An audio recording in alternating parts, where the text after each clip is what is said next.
This week, we lost one of my childhood heroes when Jane Goodall died. Yeah. When I was a little girl, I wanted to grow up and go off into Africa and live with the gorillas and the chimpanzees, just like she did. I had this idea I was going to grow up and be like a cross between Indiana Jones and Jane Goodall. That seems like a great life. And as I was reflecting on Jane, who, frankly, I actually haven't thought of much for a really long time, but as I was thinking back on her life and her witness to taking care of this planet, of taking care of the creatures of this planet, the wildlife conservation that she championed, and then in the last few decades, moving on to championing, climate protection and fighting against climate change, the more I realized what a perfect modern saint of the environment Jane was. On this day that we are celebrating St. Francis, our ancient or medieval saint of the faith, who is the patron saint of creatures and the environment. Jane and Francis actually have a lot of commonalities in their life. One of the things that we lift Francis up for was his recognition that God is honored in all of God's creatures, in all of creation. And at the time, in the 1200s, when Francis lived, believe it or not, that was a very radical idea. Because over the centuries, Christianity became to have this understanding of God as God is way up there in the heavens, right? And Jesus came down and then ascended way up there in the heavens. And so the created world was viewed as not as great, right?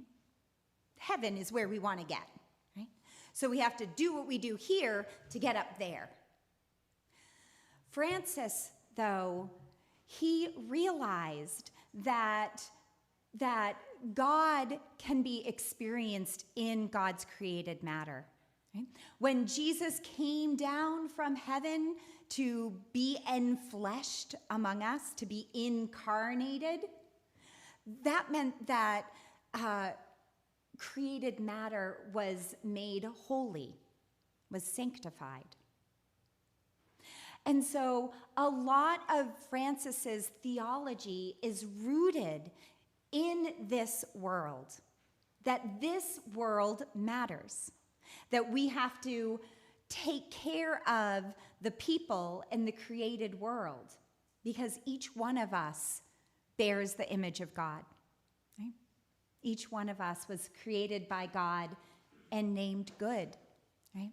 Even these little hermit crabs and fish up here, right? And the algae, the bowl of algae, right? All bear some divine fingerprint by being created by God. And so Francis, he helped move people back into seeing our created world as a place where we can experience and find God. He also, within that, by recognizing that God is related to all of the created matter around us and creatures, we have these wonderful stories of Francis interacting with animals. That's why we do pet blessings on Francis Day. So there are stories of Francis walking up to flocks of birds who just stay, right? When I hike and there are flocks of birds hiding in the corn, they freak me out when they all take off and flutter away, right? This noise. But Francis, they just stayed right there, and he could preach the gospel to them, which I think really sounded just a lot of just sitting in silence and listening to birds singing. That's part of the gospel too. Francis also, we have a story of Francis and a wolf, where this wolf is terrorizing a village, eating people. And Francis learns of this, and he goes out and talks to the wolf. And he says, "Brother wolf, don't eat people." Or something like that. And the wolf just sat down as tame as a puppy. And then Francis and the wolf come into the village together. And Francis says, "You know, we're just going to live together in harmony." Right? Francis was this wonderful saint of not of power over animals or power over creation, but of being one with creation. Not worshiping creation, because that's pagan, right? But finding God in creation. That's what we do, right? We experience God in God's created matter. Francis, just as he named the wolf Brother Wolf, he wrote the first poem in vernacular Italian. Until then, all poems were written in Latin. And his regular, down-to-earth poem was a song, a canticle, called the Canticle of Brother Sun. Okay? So he sang to Brother Sun and Sister Moon, and he named other aspects of creation with familial language, saying, just as much as Bob is my brother and Mel is my sister, so too is the sun my brother created by God. Right? And when you're in that familiar relationship, it's not power over, right? It's love together. Jane Goodall, I don't know if she was Christian or not, but she knew of that love and that familial relationship and that care for God's creation. She, in one of her books, she wrote early on, right? Because when she was just this young 26-year-old woman, she upended the scientific world's understanding of humanity and our place in it, which is we're at the top because we're smart and we use tools, right? And we have emotions, and we take care of our children. We do all these human things. And then Jane went off and lived in the jungles in Africa, and one of the first things she saw chimpanzees doing was, you guys remember those pixie sticks? Like the packet of sugar, you lick the stick and you stick it in to get the sugar? She saw chimpanzees doing that, stripping a twig of its leaves and dipping the twig into the anthill, and they're like, yay, sugar, and then eating it. They use tools, right, to get more. She upended the scientific understanding of people and our relationship to animals. She wrote, "In what terms should we think of these beings, non-human, yet possessing so very many human-like characteristics? How should we treat them?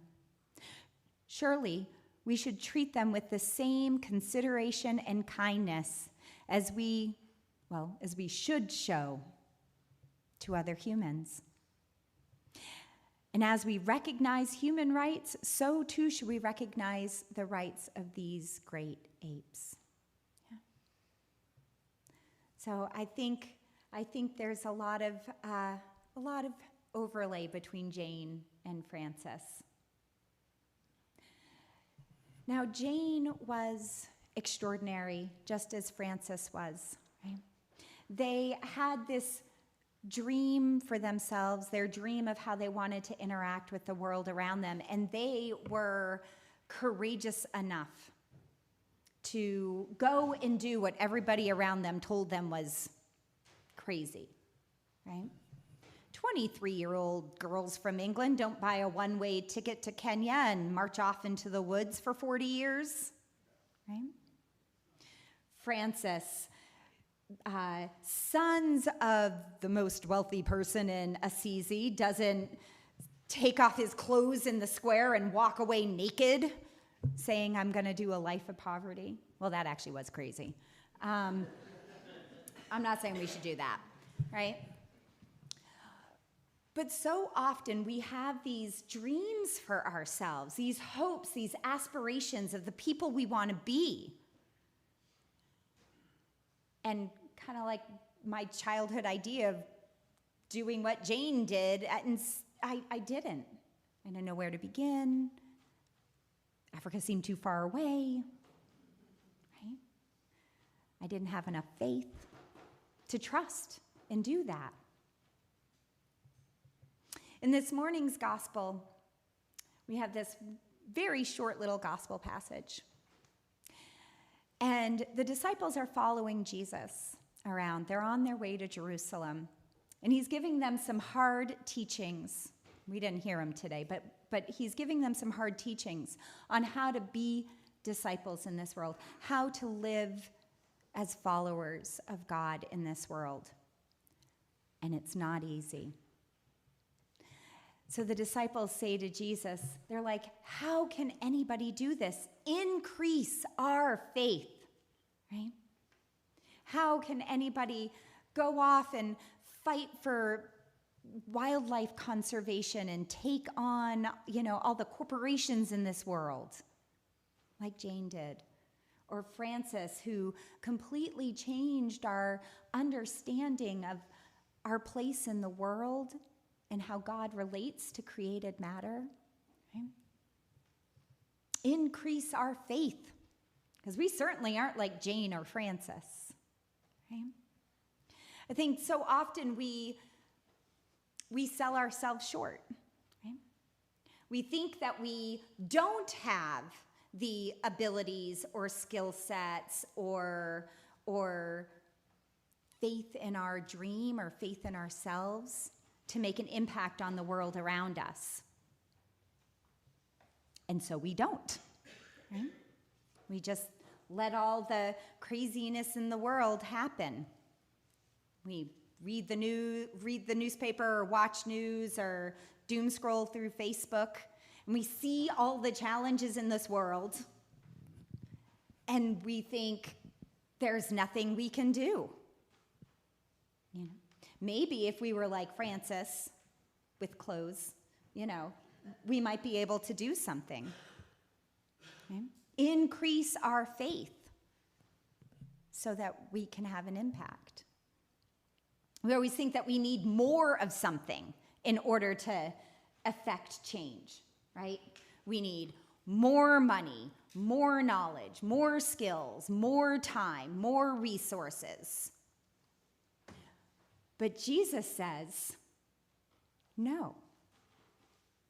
What you have is enough. Even if you had the tiniest little kernel of faith, it would be enough. And you could affect real change, Jesus says.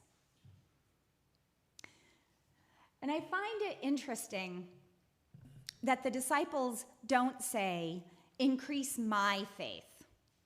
Okay? Because I think that's actually the key here, right?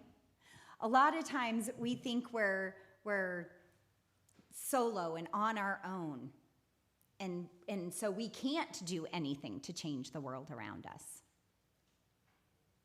The disciples say, increase our faith, because they also feel like together we could do something, but we still need more. Okay? But Jesus says no. Right? You can do it together with already the gifts and skills and dreams and aspirations that you have now. You can do it. I've never seen a mulberry tree. I don't know anything about them. But this week I learned that mulberry trees are almost invasive. They can grow new trees. You think you cut it down, and then suddenly 2 years later, there's another one over here. I guess the berries are very staining. They can stain tar and cement and ruin the finish of your car. So nobody likes them anymore, right? But Jesus says, together, our tiny seeds of faith, we can uproot mulberry trees, right? Not, take out a palm tree or a maple, right? That once it's done, it's done. But these mulberry trees, these things that look like insurmountable problems that you cannot get rid of, together, we can say to that tree, go plant yourself in the sea, right? Jesus is telling us that collected together, when we dream things, we can do big things. That our small faith has big impact. 2 years ago, on our St. Francis Day, I sort of cast out a vision for us to become a congregation that carefully stewarded the 15 acres that our ancestors have given us. That we, in our actions, proclaim a care for our created world. That what we do here matters. And it's been small, right? We said, no more plastic utensils at coffee hour, right? We said, no more plastic water bottles during coffee hour, right? And we're moving into using, real things that we can just wash and reuse again and not fill up our landfill. A small faith for a bigger impact. Okay? And over the last 2 years, our green team has just done just that. They're casting forward this vision for us, like this small little congregation here of, 95 or 100 souls on a Sunday morning. But our small faith will have a big impact when we just trust, when we trust in God, when we trust in Jesus, when we trust in each other, that we are enough to make big change in our world. I'm going to end with a quote from Jane Goodall. She said, "You cannot go through a single day without having an impact on the world around you. What you do makes a difference, and you have to decide what kind of difference you want to make."